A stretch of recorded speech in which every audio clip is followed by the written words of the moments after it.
Hi, um, my name's Becca, and I am not amazing.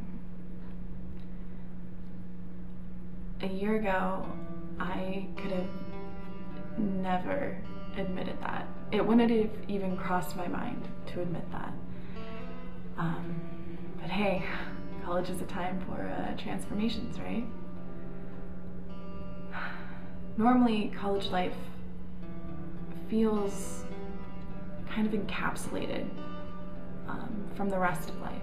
Kind of like you live in this bubble. The bubble isn't really popped until you graduate, and reality kind of sets in where you have to get that job and you have to pay back those college loans, and everything just kind of is made real. But sometimes that bubble's popped early, especially when your favorite professor decides to tell you that he foresees you becoming a toothless hooker in South America and having to dance for your dinner because you have no direction. Let me explain. I'd always been a good student. I never really had to try in school. It was always just pretty easy for me, and worst comes to worst, I could just flash a little smile and talk my way out of anything. Until my third year of college, and I was required to think, which in itself sounds ridiculous. I mean, 3 years into college and you don't have to think. But it was that I was never forced to think before. I had this big research project, and I decided to go talk to my favorite professor about it because I needed help.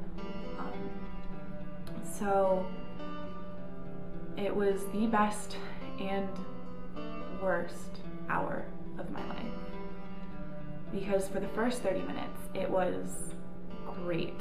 I mean, when your favorite professor tells you that he thinks that you are brilliant and you have ridiculous amounts of potential, I can't even begin to express how much that meant to me, because he doesn't throw that word around lightly. He doesn't use it at all.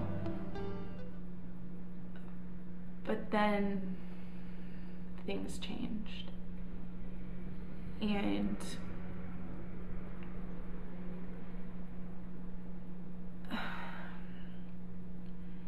he used this really ridiculous analogy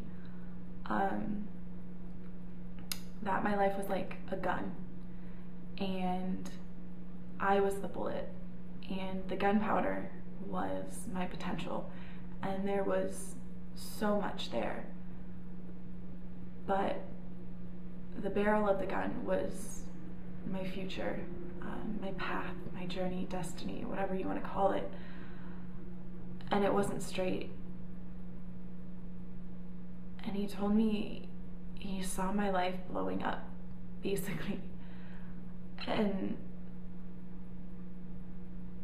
it didn't really make sense, because I thought I had it all put together.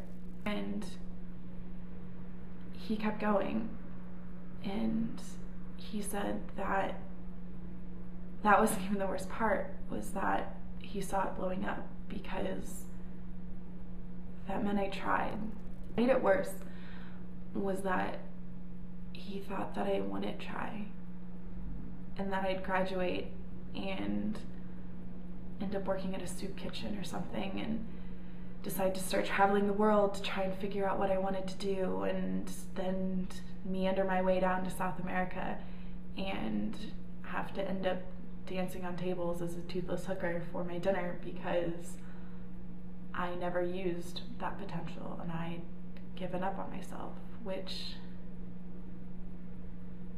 hurt because I could see it happening.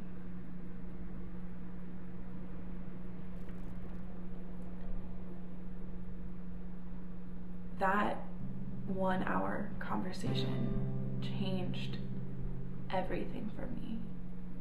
that was when that college bubble popped for me. Because this is real life, here and now. And if I didn't get direction, something like that would happen.